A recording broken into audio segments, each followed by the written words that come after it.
Gussun Oyoyo!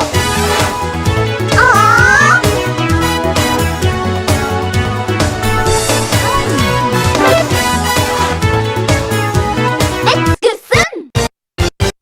モードを選んでください。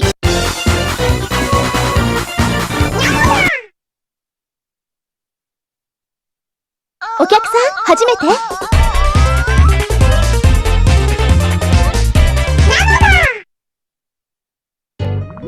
トレジャーハンターグッスンは沈没船の財宝を求め海の底深くまでやってきていました。しかし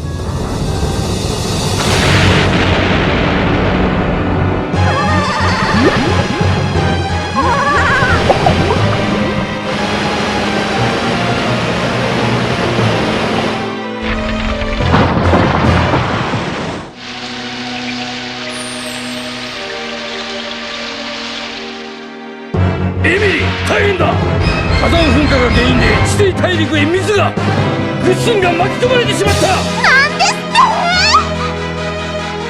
あの大陸はもうすぐ水没してしまうのね。お願い、グッスンを助けてあげて。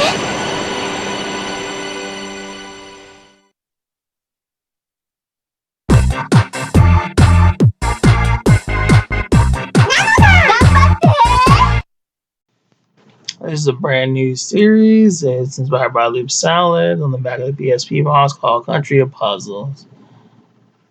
Now, some of the greatest things were born out of combining them with something else.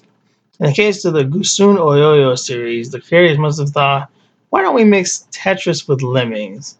The name of the series refers to Player 1 and Player 2. And the particular game I'm focusing on is Zoku Gussun Oyoyo.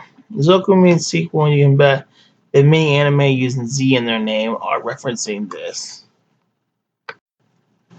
It was released in October 1996 for the PS1. Now, I didn't get a PS1 until 1998, so this wasn't on my radar back then. I discovered it looking at the puzzle genre section of Game Archives on the Japanese PlayStation Store. It was rated high, around 4.5, 5 stars. So I did some research on what kind of game it was, and I did the plunge. What I found is the game is insanely hard and somewhat based on love. Also, the game is 2 players. Gussun or Oyoyo move along at a slow pace automatically. The player can navigate falling blocks with the D-pad. If the blocks are slammed behind them, they will scream and run the opposite direction. They can be squished by the blocks also. Enemies can take them out in one hit as well as spikes. Blocks can be used to kill enemies also. Gussun or Oyoyo must make it to the exit in one piece. Blocks can be rotated as in many other puzzle games, and players may have to create stairs for the characters to climb. They can climb up one block adjacent. There are also items to collect. The bubbles allow Gussun or Oyoyo to breathe underwater, either longer or indefinitely. Palms are self-explanatory. They can be guided like blocks. Another power-up makes them invincible for a few seconds. There are several different modes to pick from. The basic one at the top will take the player through a series of levels. There's a bit of dialogue, but nothing too crucial. Gussun or Oyoyo are after treasure. Nothing too complicated there. The one thing that stands out with this game is the soundtrack. It's mostly upbeat with simply catchy melodies.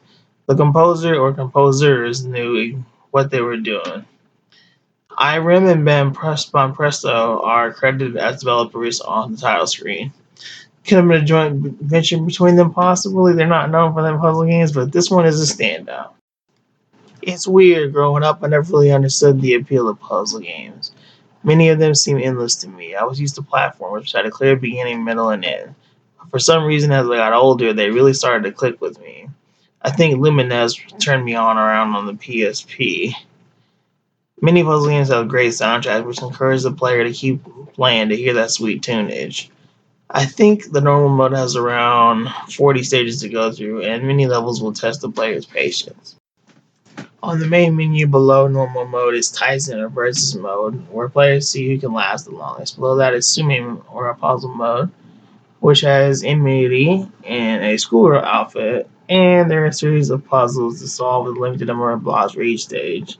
This mode can definitely leave players stumped, but it's still enjoyable. Another mode is called Onobori or climbing mode, which has falling blocks similar to Tetris in a small area. Gussun walks about as the player must make sure You have the right block so he can climb up them before being killed by a screen at the bottom.